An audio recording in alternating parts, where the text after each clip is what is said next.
Fala pessoal, estamos aqui no Rockcast na Semana Caldeira. Estamos tendo vários bate-papos super legais aqui com palestrantes, pessoas aqui do nosso mercado, e agora vamos ter mais um papo super legal. Estamos aqui com o Cássio Bobsin, que é CEO da Zenvia. Cássio, obrigado por estar aqui com a gente. Obrigado. A gente está super feliz aqui de poder bater esse papo contigo, porque eu acho que a Zenvia, além de tudo, né, é um grande exemplo para o nosso mercado, né? Uma empresa que cresceu muito, né? Se estruturou muito, né? E ganhou o mundo aí, né? E para quem não conhece ainda, né? O que faz a Zenvia, quando ela foi criada? Fala um pouquinho do início da Zenvia. Claro, eu fundei a empresa em 2003. Era um outro movimento tecnológico no ecossistema, mas a gente já nasceu com o mesmo propósito que a gente tem hoje, que é ajudar as empresas a vender mais e atender melhor.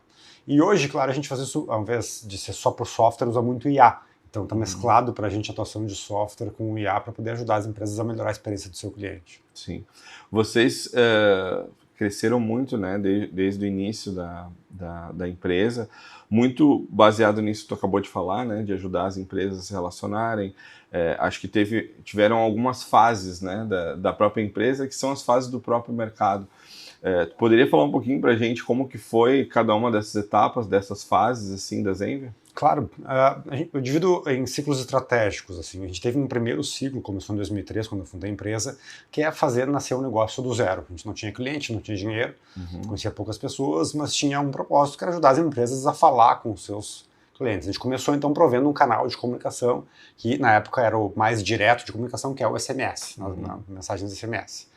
E a gente, então, os primeiros 7 anos, a gente tratou de ter um produto com condições de escala e conseguir fazer uma estrutura operacional para poder crescer, e nesses anos a gente acabou se tornando a empresa que mais cresceu no Brasil, né, em tecnologia, e durante vários anos seguidos constou no ranking da Exame entre as que mais cresceu, né, entre as pequenas.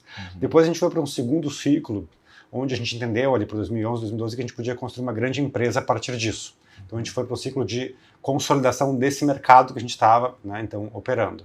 E a gente foi para um movimento mais de fusão e aquisição e começou então um ciclo de M&A em 2012 e fez em torno de 4 operações de M&A que resultou ali no final do ciclo em a gente ser a maior empresa do Brasil nesse segmento. Chegou então em 2017, a gente já era então líder no mercado de SMS no Brasil, eu tinha dezenas de milhares de clientes por aí, e resolveu então construir uma outra camada de valor, que é a camada de software, para ajudar as empresas não só a se comunicar com o cliente, mas a conseguir fazer uma jornada de comunicação completa. E com isso precisava muito, não só o canal, mas também como que acontece essa comunicação. Então a gente mirou expandir o nosso portfólio, indo mais para software as a service. Então a gente fez isso, um movimento de pesquisa e desenvolvimento, um movimento de também fusões e aquisições, que culminou no fluxo todo de aquisições. Foi em torno de 7 aquisições que a gente fez naquele período ali, de 2017 até 2024, e nesse meio do caminho a gente fez o IPO na Nasdaq também, ali em 2021. Então essa expansão, ela também fez parte o IPO para captar dinheiro para as aquisições. E agora a gente terminou esse ciclo estratégico terceiro e começa um quarto, o que a gente chama de ecossistema, muito impulsionado por IA. Então o que a gente vem fazendo o IA já está presente no nosso produto, a maior parte dos nossos clientes já utiliza dentro do produto inteligência artificial, e a gente agora está expandindo tanto a empresa internacionalmente, como o uso dos nossos clientes para toda a jornada do consumidor, desde o marketing, vendas, atendimento e relacionamento, mas muito focado em inteligência e automação por meio de IA. Falando de IA, que eu acho que é o grande tema, né, dos últimos anos, a gente, quando olha para o mercado de tecnologia, a gente ficou quase que monotemático, assim, né, quando a gente vai em eventos de tecnologia, e ao mesmo tempo os C-levels das empresas, né, que não são necessariamente tecnologia, ficam olhando para a sua operação e, cara, onde eu vou botar esse negócio aqui, né, e como eu vou botar, de que forma eu vou colocar. E quando a gente traz a pauta de IA numa timeline, em que momento acho que a gente está agora do assunto de IA do ponto de vista das empresas, né? Acho que as empresas de tecnologia, como a Zenvia e outras, isso já é um assunto consolidado, eles têm produtos e já estão vendendo isso de uma forma muito legal para o mercado, mas ela é uma tecnologia horizontal, assim, né? Ela não vai só para o mais óbvio, marketing e vendas, ela vai para o direito, ela vai para a medicina, vai para outras áreas. Em que momento tu acha que a gente está agora? De fato, são os agentes de IA? É o ano dos agentes de IA? Qual a tua avaliação sobre o momento da IA hoje no mercado? A gente está num momento onde a grande excitação se confronta com a grande resistência. É onde todo mundo quer o resultado que a IA provê, mas é extremamente difícil uma organização mudar e fazer a ruptura que precisa para poder adotar de fato IA, que muda a forma como os processos funcionam, elimina uma série de atividades manuais ou humanas que eram feitas de um jeito e exige das pessoas coletivamente assimilarem que é um jeito diferente de resolver o problema, que é absurdamente mais eficiente. E tu acha que isso muda a forma de vender tecnologia, do ponto de vista da empresa que vende? De vender, de comprar. De ser mais consultor da empresa mesmo, assim, de ajudar ela também a comprar IA? É que existe a tecnologia e existe o problema de negócio, né? Falando do B2B. Uhum. Então, né, onde se vende IA, né, assim, se vende para B2B. E uma coisa é eu ter um problema de negócio e outra é eu fazer com que a tecnologia que eu estou buscando mude o jeito como o meu negócio opera. A questão não é uma melhoria incremental. O grande problema é que é uma ruptura. Quando eu uso tecnologia como IA, eu tenho que romper o jeito como funciona hoje para poder ter o resultado que eu gostaria, o que é promulgado, né, que é divulgado, Sim. é o resultado potencial da ruptura. Mas a resistência dentro das organizações é gigante. Como é que você diz que todo um departamento deixa de fazer sentido porque você botar uma ferramenta que atravessa de ponta a ponta e automatiza? Uhum. Então, o drama que a gente vive é o drama, talvez, equivalente à Revolução Industrial, onde a gente tinha, né, o trabalho manual, volumoso, e você vê uma máquina, né, chega uma máquina que faz o trabalho de 100 pessoas. A gente vive isso hoje, não teve muito outro paradigma similar nos últimos 100 anos. Então é muito difícil a gente assimilar que certos tipos de atividades simplesmente deixam de fazer sentido. Uhum. Porque a gente está pedindo, às vezes, para as pessoas que estão lá contratadas para fazer essa atividade, para que elas eliminem a própria atividade. Uhum. Isso é extremamente difícil. Sim, do ponto de vista até da tua própria empresa, por exemplo. Tu Claro. olha internamente o que tu está fazendo. O próprio negócio, às vezes, fica em xeque. Sim. Então, como que você cria valor? Para a gente, a mudança que a gente fez nos últimos anos, né, no ciclo, o modelo de software as a service, de vender licença por usuário, ele vai morrer. Então a gente entendeu, bom, isso aqui, né, esse modelo vai morrer. Qual vai ser o novo? Então a gente vai criar um novo. Uhum. Qual vai ser o novo? É onde você tem que vender o resultado, mais ligado ao resultado da inteligência aplicada aos dados. E não quantos usuários estão vendo uma interface. Uhum. Porque esse é um modelo de software service por usuário. É quantas pessoas vão ter acesso a uma interface. Mas se eu for automatizar um processo, eu tenho que ter menos usuários, não mais. Então, eu como empresa de software, eu não quero ter mais pessoas usando. Eu quero ter mais impacto nas empresas. Isso significa, às vezes, ter menos pessoas usando. Por isso, o modelo está mais ligado à adoção do software do que à quantidade de pessoas usando. E tu acredita que isso também acaba empurrando as empresas, não só de tecnologia, mas de uma forma geral, em reformular seus próprios modelos de negócio? Totalmente. Né? Totalmente. Porque a forma de cobrar, a forma de se relacionar, né? Porque existe assim, o mais comum é a gente fazer a quanto custa, qual valor tem tal coisa. Existe quanto custa, né? Custa tanto. Aí eu faço um markup, coloco um percentual em cima e vendo. Esse é o jeito mais normal, né? Apesar de se dizer muito, mas tem um valor percebido por cliente, a realidade é que a maior parte dos negócios, as empresas pegam o custo e dizem, bom, tem que ter uma margem. Porque quando vira competitivo, todo mundo aperta a margem e fica mais próximo do custo. Uhum. Em qualquer mercado do mundo, esse é o comum. Sim. Agora, quando você tem a estrutura de custo podendo ser radicalmente modificada, o que você faz? Ou você faz, ou algum concorrente vai vir e vai fazer com um custo absurdamente mais baixo, porque vai resolver o problema de um jeito diferente. E aí o player incumbent tradicional, ele pode perder estruturalmente o valor muito rápido.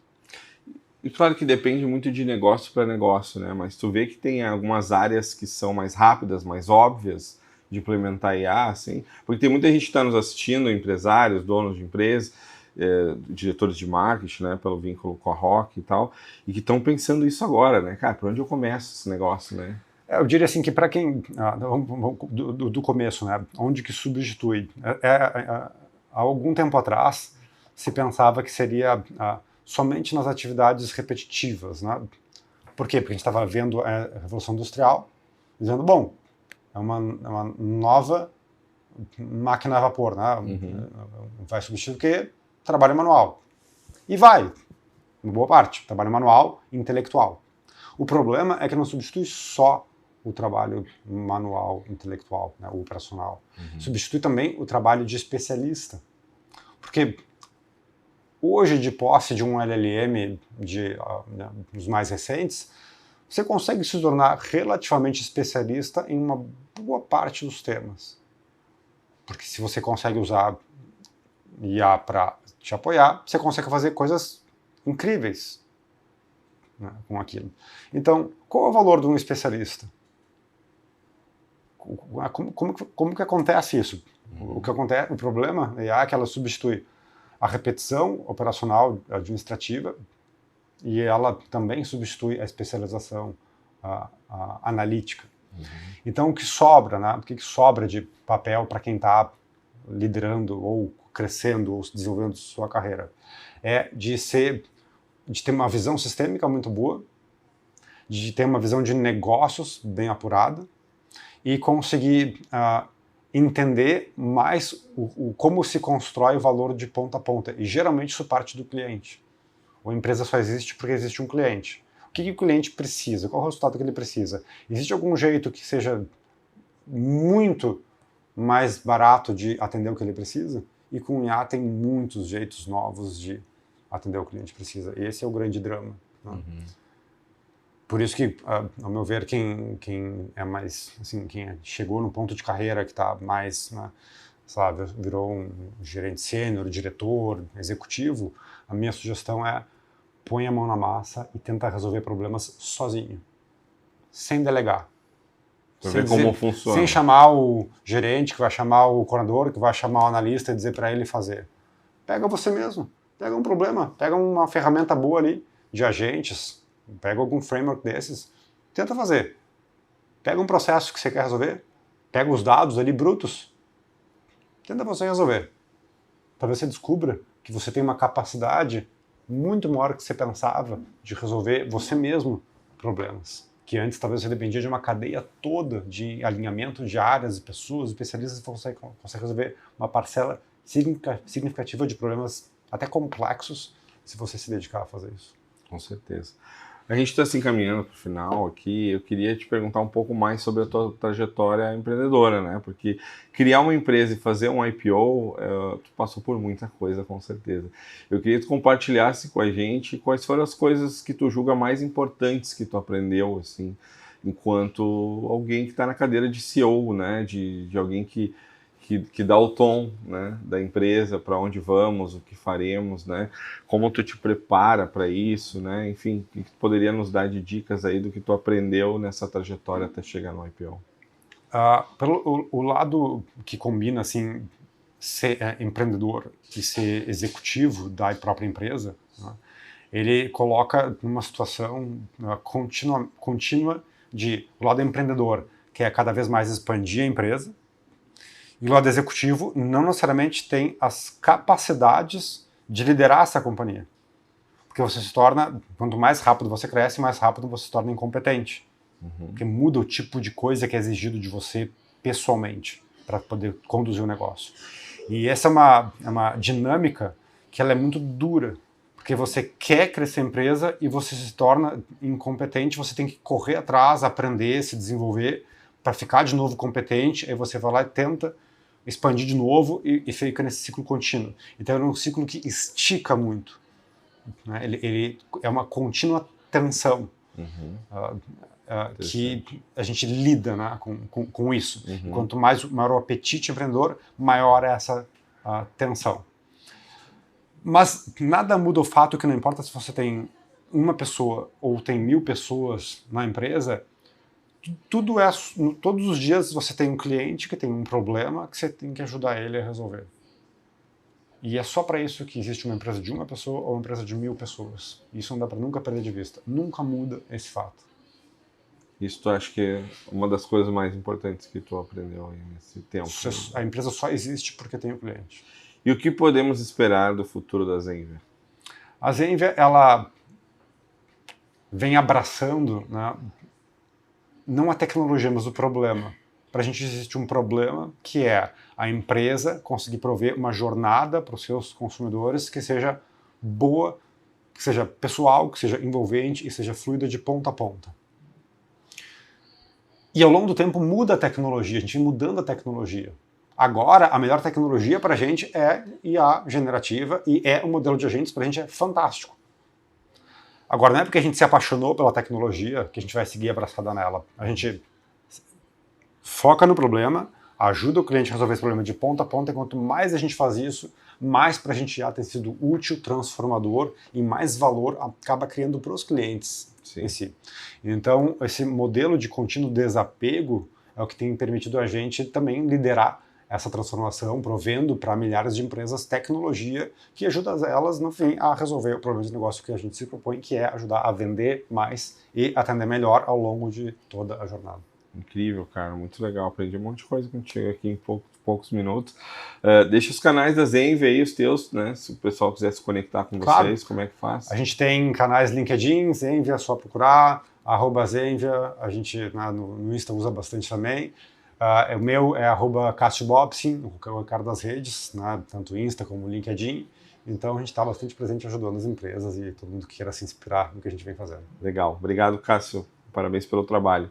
Seguimos aqui no Rockcast na Semana Caldeira. Valeu!